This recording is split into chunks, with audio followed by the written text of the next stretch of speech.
মাঝি ভাই নৌকা চালায় আর দুরূদ পড়ে গুনগুনায়া ওই নদীর মাঝে একটা মাছ মনোযোগ সহকারে ওই মাঝি ভাইয়ের দুরূদের আওয়াজ শুনতেছে। হঠাৎ এক জেলে এসে ওই মাছটাকে মেরে নিয়ে গেল। নিয়ে যাওয়ার পর বাজারে নিল, বাজারে নেওয়ার পরে বিক্রি করে। মাছটা মনোযোগ সহকারে নবীর দুরূদ শুনতেছে,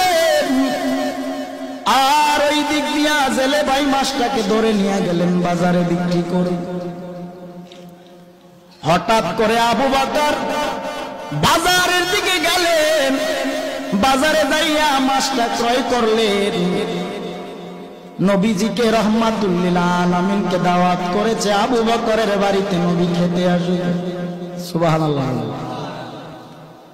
আবু বকরের বাড়িতে আমার নবী খেতে আসবেন। মাছটা কিনে বাড়ি নিয়ে বিবির কাছে বললেন, বিবি তুমি মাছটা সুন্দর করে রান্না করে তৈরি করে নাও, রহমাতুল লিল আলামিন আজকে আমার বাড়িতে খেতে আসবে। বিবি মাছটাকে কেটে রান্না করার জন্য কড়াইয়ের মধ্যে যখন রাখলেন, পাতিলার মধ্যে যখন রাখলেন, চুলায় আগুন জ্বালায়। এরে বাবা, চুলার আগুন বারবার নিভে যায়। আবু বকর চিন্তা করে দেখলেন মাছটাকে রান্না করার জন্য রেডি করে আগুন নিভে যায়, চুলায় আগুন জ্বলেন। নবীকে দাওয়াত করেছি, নবী খাবে, কিন্তু মাছ রান্না করতে না পারলে নবী খাবে কিভাবে? আবু বকর নবীকে দাওয়াত করলেন, রহমাতুল লিল আলামিন চলেন একটু আমার বাড়িতে যাবেন। নবী গেলেন।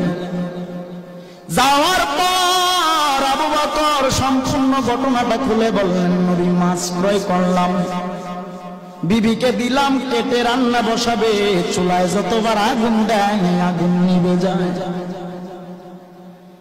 আল্লাহর নবী রহমাতুল লিল আলামিন ডেকে বলেন, ও আবু বকর, দুনিয়ার আগুন কেন জাহান্নামের আগুন এই মাছটাকে পোড়াতে পারবে না? বলে কেন? নবী আমার ডেকে বলেন, ও আবু বকর,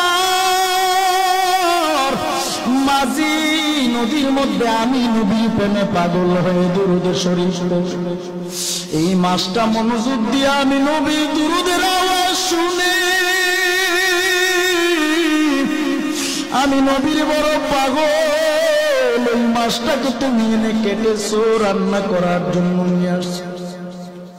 দুনিয়ার আগুন কেন জাহান্নামের আগুন যদি এই মাছের গায়ে লাগানো হয়, এই দুনিয়ার আগুন না জাহান্নামের আগুন এই মাছটাকে পুরা সম্ভব না।